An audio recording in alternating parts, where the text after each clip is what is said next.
Here in New England, spring is just around the corner. I've asked my friend Kim to bring over a few of her pet bunnies. Othello is the tamest. He's half Dutch dwarf and half Rex. That's what makes him so soft. There's a snowshoe rabbit in my book, The Mitten.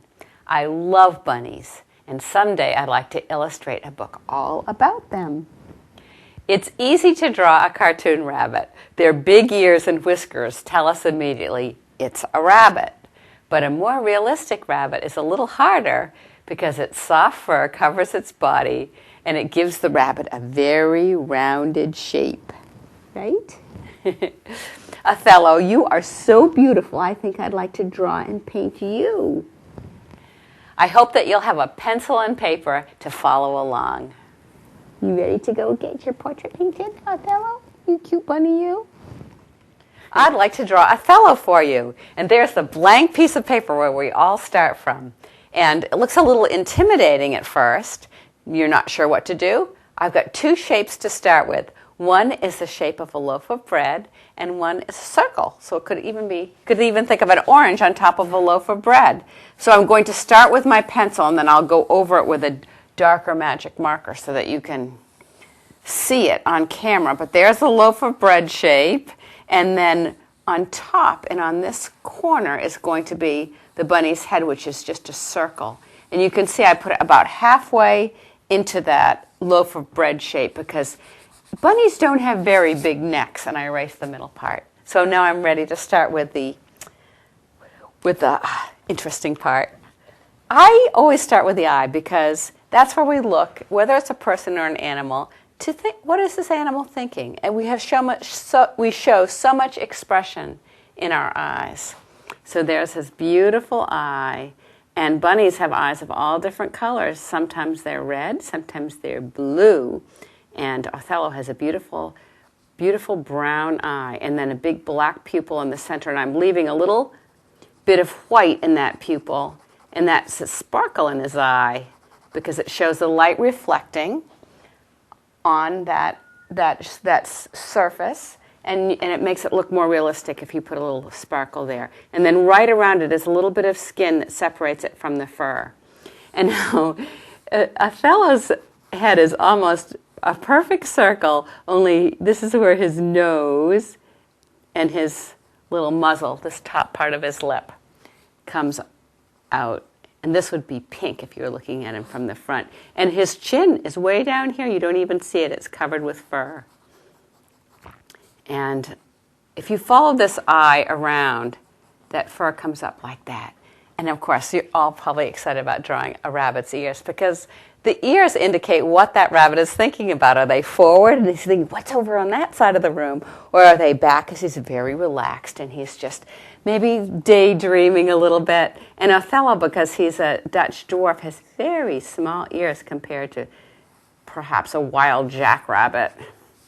And you really don't see the inside of them because that tender part is kind of enclosed in that soft fur.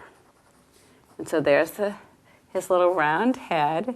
And if you could see Othello close up, you'd see he has a little bit of white right there. And now his head is slightly back on his body. And if I hadn't looked at Othello this morning, I would have put his body starting here. But no, he loves to rest his head right on this fluffy part of his chest. And then as I go down here, I'm starting a little bit below where the loaf of bread would begin, because he has a little rise there, which is his shoulders. And those are very powerful shoulders, because when he hops, he'll use his back legs, and his shoulders will work his front legs, and he'll be able to hop away very quickly if there was any danger. So I'm just making a little jagged line there to show his soft fur. But his fur is almost like velvet. And when he's sitting down in this pose, you can't even see his feet. You can just maybe see the front paws peeking out, and that's what I'll show. And he just has little paws like this coming out as he's covered with a soft fur. And then I noticed that right here you could just see a little bit of where his back leg goes. And then if you looked very closely, you could maybe see his back leg there. And He has a very cute little tail right down here, and it's very, very small. You'd almost not even see it if he was sitting in the grass. But of course, if he was hopping, then you'd see that little tail. And if it was a cottontail rabbit, like the kind I have in my yard, when you see them dashing off either early morning or just as the sun is going down, when it's their favorite time to go out and eat, you see that white pom-pom cottontail as they run off. So I'm using a little bit more of my feathering strokes to show where his head is going into the side of his body. And then right here is where his little whiskers attach. And I'm just making just a little few vague lines here, and that will be his beautiful whiskers. And he has some white ones and some gray ones. And this bunny it almost looks like an eyebrow. He has the fur, makes a little curve there, and it gives him a very interesting expression. It makes him look very smart. And I just put another line here because this thick fur kind of goes in folds in some places. So I think he is ready. This doesn't quite line up. I think I'm ready to color him in, and I have my watercolors here so I can paint him in. Now here's a little trick that you can use. I have my water here. I have a great big brush, I wouldn't normally use this big brush unless I wanted to put on a great deal of color in one place. But I'm just going to put a little bit of plain water on this bunny, because when I put my gray on, this will bleed out. Whoops, don't go down there. I would normally be working on a flat surface. And it will just kind of bleed out, and it will look soft rather than a hard line. And I'll do a little example of that over on the side here where it's not going to show in the bunny picture. This would be if I used, see how that line is hard, it's on a dry piece of paper, but then up here it has kind of a soft look. So I'm going to fill him in first with this very beautiful gray color, not forgetting that he's got a nice white area that is around his chest area.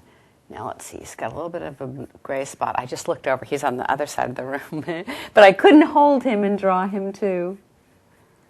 And a little bit white on his nose, so I'm just coloring him in with this big strokes of this beautiful blue gray color. And there is a blue tinge to the gray color. And I mix this color by using brown and blue. It makes a nice gray. And his tail is gray. And then now I'm rinsing my brush because I'd like to show a little bit of shadow. And this will make the bunny look more like he's a round creature and not a flat creature, which is an illusion that artists will use to make their drawings look realistic. So right around here I'll make a little bit of a shadow coming down, maybe under his head, a little bit more shadow in that little eyebrow area. And the ear that's in the back, I'll make that darker because it recedes.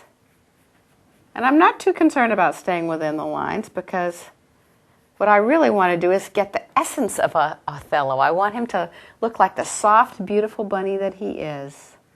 And then right around the area of the eye, it's a little bit receded into his head area, so it would be further away from us and maybe a little bit darker. And same with those ears. I'm just making a little bit of a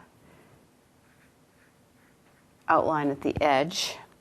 And when I have too much paint on my brush, I'm just going over and putting it on a paper towel so that it will blot it out. And now I'm thinking, I've got plain water on my brush because I'm thinking this is way too dark. Right there, it's looking like too much, almost like he's got black fur down there. But he doesn't have black fur down there. So there he is. Oh, he's getting to look very cute, not as cute as the real thing. And then I can just, one of the things that people don't realize, you can take away colors too by just using a little water. So I don't want that drip line in there. But I do want to show that this bunny is on the ground. And so I'll put a little bit of shadow underneath him so that it looks like he's not floating in space. Then it would be a whole different story and he would be a space rabbit floating in space. So there, he's starting to look very good. And now it's time for his eye, which I've been looking forward to.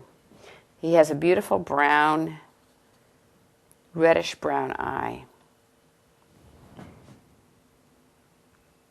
And there's his eye. And it's either his mother or father has one blue eye.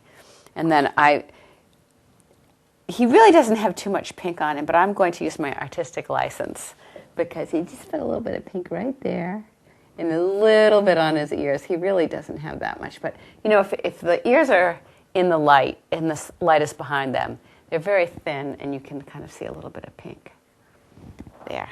And a little bit right there, too. He's very cute. And look at those whiskers. Well, there he is, Othello. I don't know if I quite did you justice. You're even prettier than I could ever draw.